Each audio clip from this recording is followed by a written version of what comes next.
नमस्कार, प्रखर राजपूत को देख रहे हैं आप। आज तारीख है 9 दिसंबर साल 2025 और इजराइल, फिलिस्तीन, लेबनान समेत पूरी दुनिया की खबरों के साथ एक बार फिर से आपके सामने हाजिर हुआ हूं।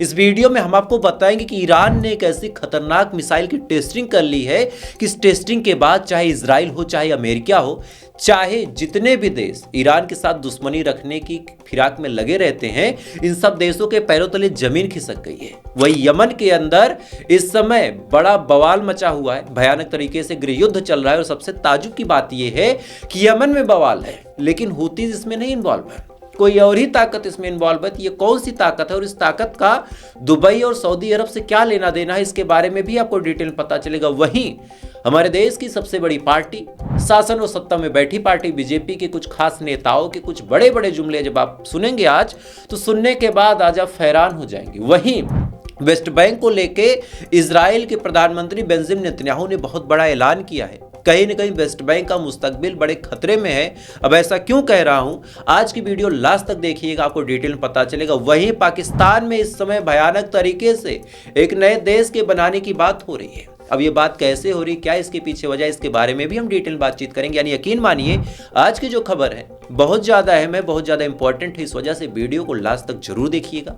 चैनल पे नए हैं तो वीडियो को लाइक करके, चैनल सब्सक्राइब करके अपना प्यार जरूर दे दीजिएगा। और साथ ही इजराइल और फिलिस्तीन की इस जंग में आप किसके साथ खड़े हैं, इजराइल के साथ खड़े हैं या फिर फिलिस्तीन के साथ खड़े हैं, कमेंट करके बताइएगा। क्योंकि जब आप कमेंट करते हैं, आपने अगर गलती से ये लिख दिया कि फिलिस्तीन आज़ाद हो जाए, गलती से भी आपने लिख दिया, मैंने पढ़ा, मेरे मुंह से वो दुआ निकल गई अपने आप पढ़ते ही, उसके बाद किसी और ने पढ़ा, उसके भी मुंह से वो दुआ निकल गई।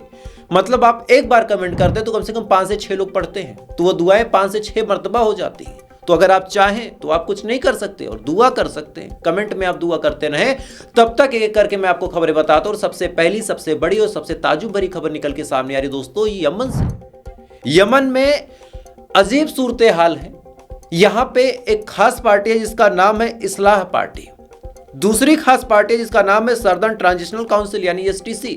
ये दोनों पार्टियां साउथ इलाके में लड़ रही हैं। और ताजुब की बात यह है कि जो एसटीसी है, इसने अदान इलाके में, ये दक्षिणी यमन का इलाका है, उस इलाके में इस इस्लाह पार्टी को खदेड़ दिया।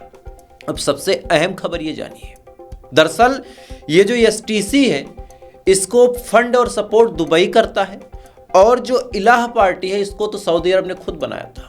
ताजुब की बात यह है कि दुबई से पैसा लेके वहां के मिलिशिया ग्रुप ने इस्लाह पार्टी पे हमला किया। 10,000 से ज्यादा लोग धड़धड़ा के घुसते चले गए। घुसने के बाद जो प्रेसिडेंशियल हाउस था उसको कब्जा कर लिया। कब्जा करने के बाद वहां पे सबसे बड़ी जो ऑयल की फैक्ट्री थी, ऑयल का जो कुआं था जिसका नाम था पेट्रोमसीला को भी अपने कब्जे में ले लिया। और इससे भी बड़ी ताजुब की बात यह है कि सऊदी अरब वहां से दुम दबाकर भाग चुका है। सऊदी अरब वहां से दुम दबा के भाग चुका है। कायदे से दोनों में बहुत पहले समझौता भी हुआ था। जब हूतीज ने यमन की राजधानी सना पे कब्जा किया था, तब यह समझौता हुआ था कि हम दक्षिणी इलाके में प्यार और व्यवहार से रहेंगे, आपस में नहीं लड़ेंगे।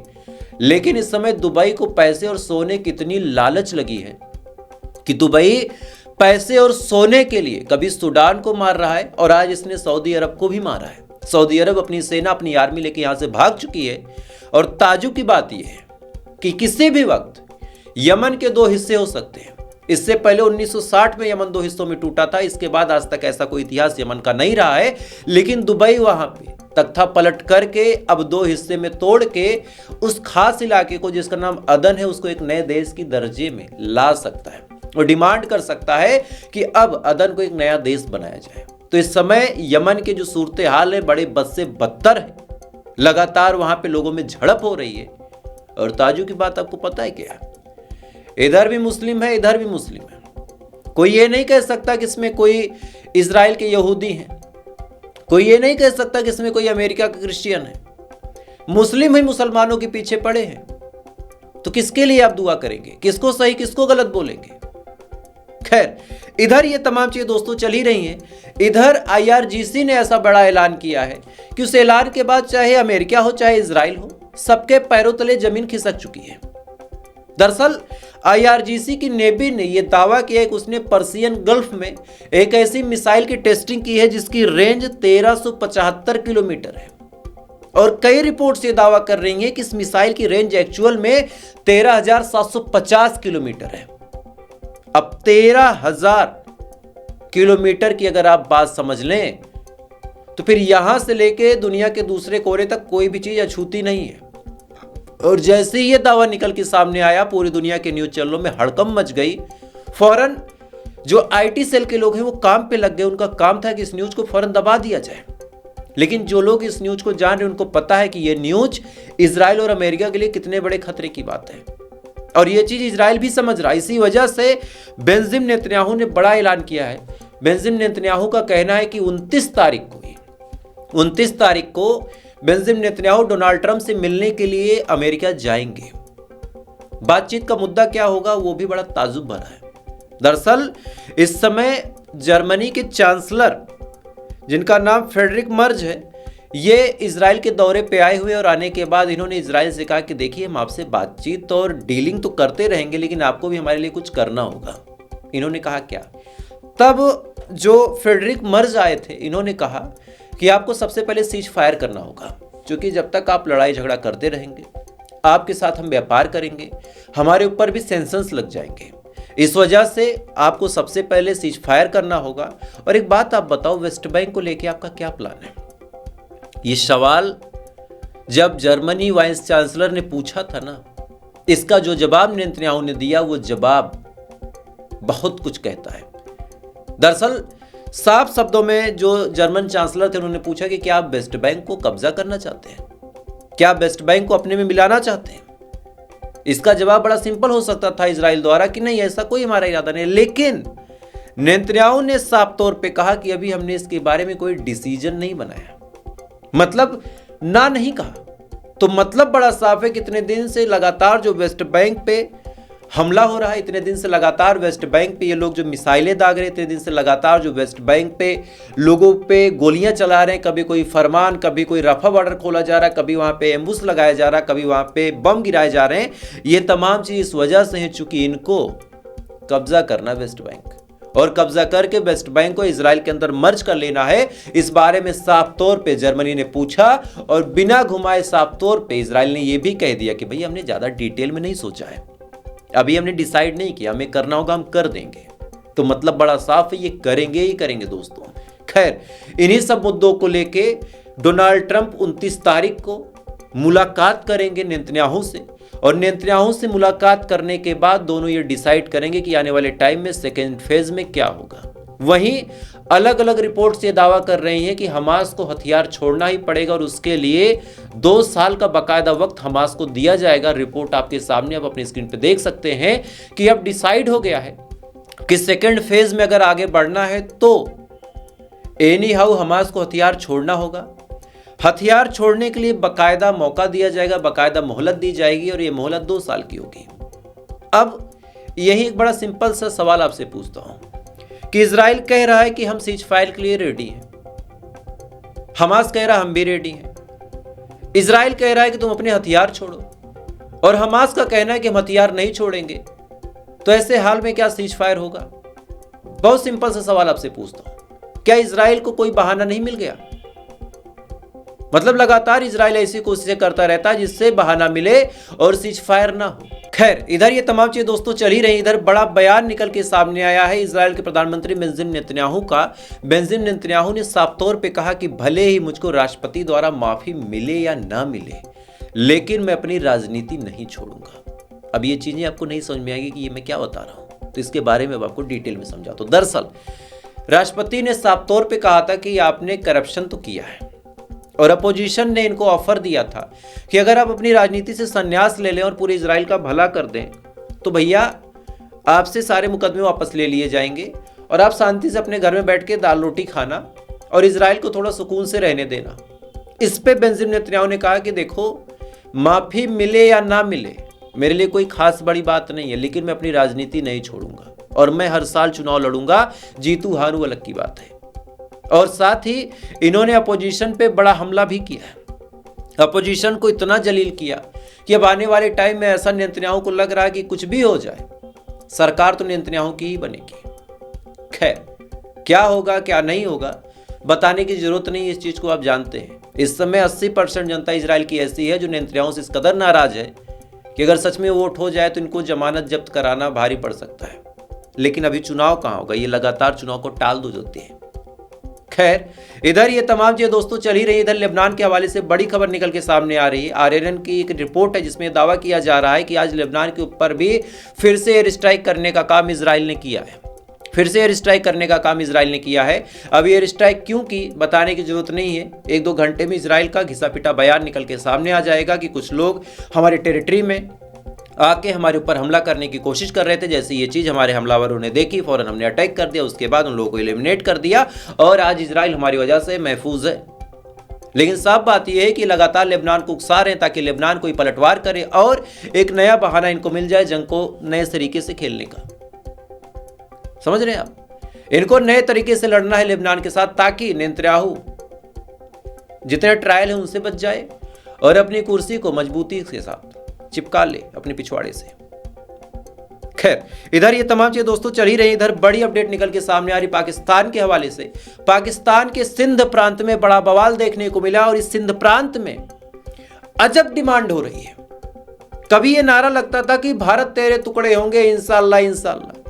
कभी पाकिस्तानी ये नारा लगाते थे कि कश्मीर होगा पाकिस्तान, कश्मीर बनेगा पाकिस्तान। ना तो भारत के टुकड़े हुए, ना ही कभी कश्मीर पाकिस्तान बना।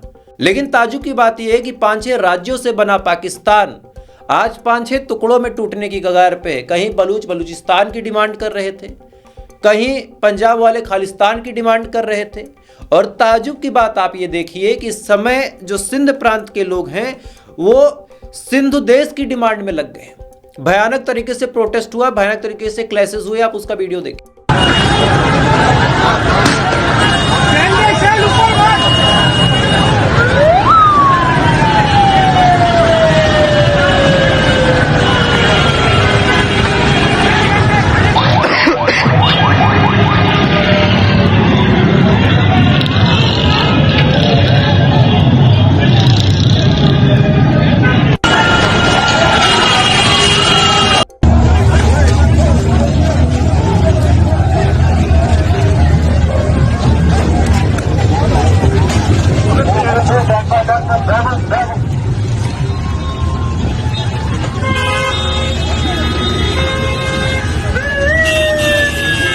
इस वीडियो में आप साफ तौर पे देख सकते हैं कि किस हिसाब से पत्थरबाजी हो रही है और किस हिसाब से तमाम लोग इस समय डिमांड में लगे हैं कि सिंध को अलग किया जाए, उसको सिंधु देश का दर्जा दिया जाए और पाकिस्तान से उसका ताल्लुकात न हो। हालांकि पाकिस्तान की जो आर्मी है, जो सरकार है, लगातार ऐसी चीज़ों को दमन करने की कोशिश कर रही है, लेकिन बात बनती नहीं दिख रही दोस्तों, बात कहीं से भी बनती नहीं दिख रही। इधर ये चल रहा।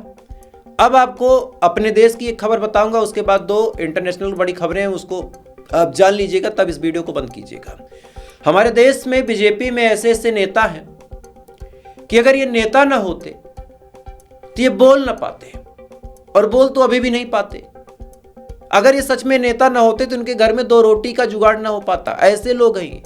पहले बहुत ही माने जाने कलाकार मनोज तिवारी साहब कहते हैं कि एक बात बताओ, डॉलर महंगा, रुपया गिर गया, उससे हमको क्या लेना देना, हमारे जेब में तो रुपया रहता है। मतलब इनके हिसाब से अगर हमारे जेब में रुपया है तो डॉलर की कीमत से हमको क्या लेना देना। ये तो वही बात है कि इस्लाम में सोना हराम है, मर्द सोना नहीं पहनते, तो सोने के दाम 10 लाख रुपए पहुंच जाए 10 ग्राम, उनको क्या लेना देना।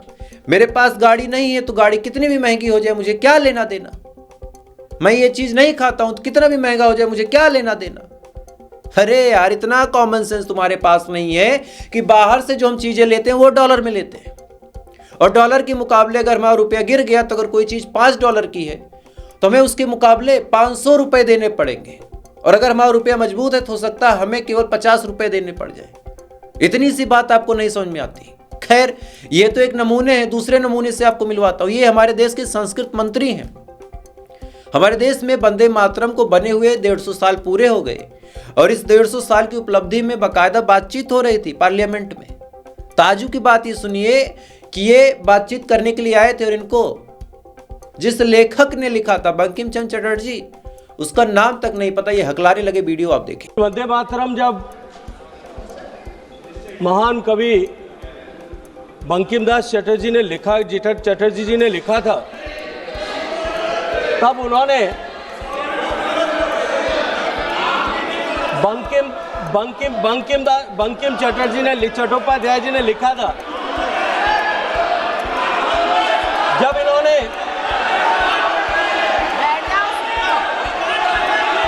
इस वीडियो में आप साफ तौर पे देख सकते हैं कि इन भाई साहब को उम्र कितना गंदा है कि इस देश के महापुरुषों का नाम तक इनको नहीं पता। और ताज्जुब की बात यह है कि हमारे देश के ये संस्कृति मिनिस्टर हैं, यही है जो हमारी संस्कृति को बचा के रखे हैं। क्या कहा जाए। खैर, इधर ये तमाम चीजें दोस्तों चल ही रही है। इधर मुर्शिदाबाद से बड़ी अपडेट निकल के सामने आई है कि जिस बाबरी मस्जिद की नींव हुमायूं कबीर ने रखी थी, आज उसके कलेक्शन की बात करूं, और पहली बार मैं फक्र से कहता हूं मुझे अपने देश के मुसलमानों पे गर्व है, बहुत गर्व है। कैसे, अब आपको समझाता हूं। 10 लाख ईंटें आ गई बाबरी मस्जिद को बनाने के लिए। 10 लाख ईंटों के साथ 3 करोड़ रुपए चंदा इकट्ठा हुए हैं। 3 करोड़ रुपए उस बाबरी मस्जिद को बनाने के लिए। ईंट भी आ गई, 3 करोड़ चंदा भी आ गया। और इससे भी बड़ी ताज्जुब की बात यह है, इससे भी बड़ी ताज्जुब की बात यह है, जिसके बारे में कोई गोदी मीडिया आपको नहीं बताएगा, कि वहां पे लाखों की तादाद में भीड़ थी। लेकिन क्या किसी एक हिंदू को किसी मुसलमान ने कंकड़ फेंक के मारा? क्या किसी मुसलमान ने कंकड़ फेंका? अगर 1-2 लाख लोग आए थे, जाते वक्त किसी मंदिर पे कुछ भी कर सकते थे। किसी ने कुछ किया? यही सवाल अगर भक्तों से पूछ लिया जाए तो वो चिढ़ जाएंगे। बहुत सिंपल सा सवाल पूछता हूं, आप इस वीडियो को किसी अंधभक्त से शेयर करके पूछिएगा, भाई साहब मुर्शिदाबाद में तो इतने मुसलमान आए थे, किसी ने किस मंदिर को तोड़ दिया? नहीं तोड़ा ना। चूंकि इस देश का मुसलमान कभी नहीं चाहता कि इस देश का जो हिंदू है वो दुखी रहे, कभी नहीं चाहता। कभी नहीं चाहता कि मेरी वजह से किसी के आराध्य को नुकसान पहुंचे। हाँ, कुछ हैं, मैं सबको नहीं कह रहा, कुछ हैं, कुछ भड़वे हैं, लेकिन ज्यादातर ऐसे हैं जो 3 करोड़ रुपए चंदा और 10 लाख ईंट लेके पहुंच गए, अपना काम किया, उसके बाद लौट आए। खैर, ताज्जुब की बात यह है कि जिस विधायक ने पूरा काम किया, हुमायूं कबीर, उस विधायक के इस्तीफे की डिमांड लगातार उसी की पार्टी द्वारा की जा रही है। और फाइनली हुमायूं कबीर ने यह भी कह दिया कि हाँ ठीक है, हम इस्तीफा दे देंगे। लेकिन अब उनका कहना कि हम इस्तीफा क्यों दें? विधायक अपनी मर्जी से जीत के बने, कोई हमको ममता बनर्जी ने नहीं बनवाया। नहीं देंगे इस्तीफा। खैर, इधर ये तमाम चीजें दोस्तों चल ही रही। इधर बड़ी अपडेट निकल के सामने आई, जो अभी अपनी स्क्रीन पे मैं देख रहा हूं कि थाईलैंड और कंबोडिया के बीच फिर से बड़ी जंग भड़क उठी है। 45 दिन पहले भी ये जंग चल रही थी जब डोनाल्ड ट्रंप ने वहां पे सीज फायर करवाया था। लेकिन अब ताज्जुब की बात यह है कि फिर से एक दूसरे के ऊपर दोनों ने एयर स्ट्राइक की। अब इस एयर स्ट्राइक के बाद किसको कितना नुकसान हुआ है, इसके बारे में आपको नेक्स्ट वीडियो में जरूर बताऊंगा। इस वजह से वीडियो को लास्ट तक जरूर देखिएगा। वहीं जापान के अंदर भी भयानक तरीके से भूकंप आया है। जापान में भी 7.2 मैग्नीट्यूड का भूकंप आया है और इससे जापान में सुनामी के भी हालात हैं। उससे कितनी कैजुअलिटी हुई उसके बारे में भी आपको अगली वीडियो में पता चलेगा। इस वजह से अगली वीडियो आप जरूर देखिएगा और कहीं आप इस चीज को मिस ना कर दे। इस वजह से चैनल पे नए हैं तो सब्सक्राइब करके बेल आइकन एक घंटी जैसा बना होगा उसको ऑन कर लीजिए, ताकि जैसे वीडियो डालूं पहला नोटिफिकेशन आप तक पहुंच जाए और उस वीडियो को आप सबसे पहले देख लें। खैर, तो फिलहाल अभी के लिए इतना ही। बाकी थोड़ी देर बाद आपसे फिर मुलाकात होगी इजराइल, फिलिस्तीन, लेबनान समेत पूरी दुनिया की खबरों के साथ। तब तक आप अच्छे रहें, खुश रहें, अपना ख्याल रखें, अपने देश का ख्याल रखें और प्रखर राजपूत को फॉलो जरूर कर लें।